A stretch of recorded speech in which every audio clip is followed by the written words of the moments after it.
মহামায়া, তিনি মহাঘোর অন্ধকার স্বরূপিণী কালিকা, আবার তিনি প্রকাশ রূপিণী জগদ্ধাত্রী। তিনি সত্য, রজ ও তম। দেবীর অনুকম্পা প্রার্থনা করে মহর্ষি দুর্বাসা যজ্ঞ করে লাভ করলেন এক দিব্য মালা। সেই মালা যে ধারণ করবে সে হবে অজেয়। ত্রিদেবীর মতানুসারে দুর্বাসা ঠিক করলেন সেই মালা দেবরাজ ইন্দ্রকে দেওয়া উচিত।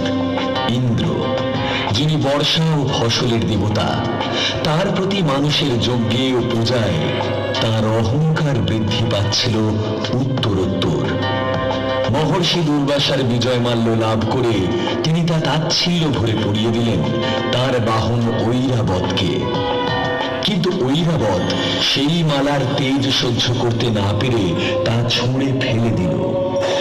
ঐরাবতের এই কর্মে এবং দেবরাজ ইন্দ্রের এই আচরণে ক্ষুব্ধ হয়ে দুর্বাসা দেবতাদের অভিশাপ দিলেন, তোমরা শ্রীহীন হবে।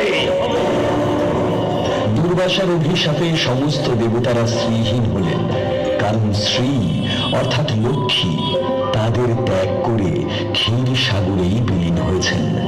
এই মতাবস্থায় শ্রী বিষ্ণু বললেন, দেবতাদের শক্তি ও শ্রী ফিরিয়ে আনতে হলে করতে হবে সমুদ্র মন্থন।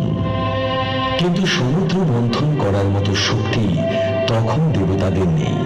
তারা একক প্রচেষ্টায় ক্ষীর সাগরের জলে মন্থন করতে পারবেন না বুঝতে পেরে যখন সমস্ত আশা ত্যাগ করছেন, দেবাদিদেব উপায় দিলেন, এই বৃহৎ কর্মযজ্ঞে শুধু দেবতারা নয়, দৈত্যরাও অংশগ্রহণ করবে।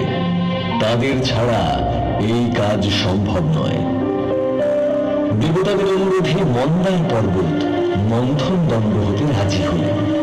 কিন্তু সমস্যা দেখা দিল মন্থন রজ্জু নিয়ে। দেবতা এবং অসুরদের মিলিত আকর্ষণ বিকর্ষণের শক্তি সহ্য করতে পারবে এমন রজ্জু কোথায়? নাগরাজ বাসুকীকে অনুরোধ করা হলো রজ্জু হতে, এবং মহাদেবের আশীর্বাদে তিনি হলেন মন্থন রজ্জু। অতঃপর শুরু হলো বিরাট সাগর মন্থন। ভগবান বিষ্ণু হলেন মন্থনের নির্দেশদাতা।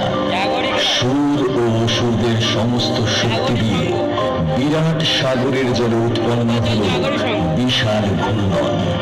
আর সেই ঘূর্ণনে তৈরি হল আরেক সমস্যা।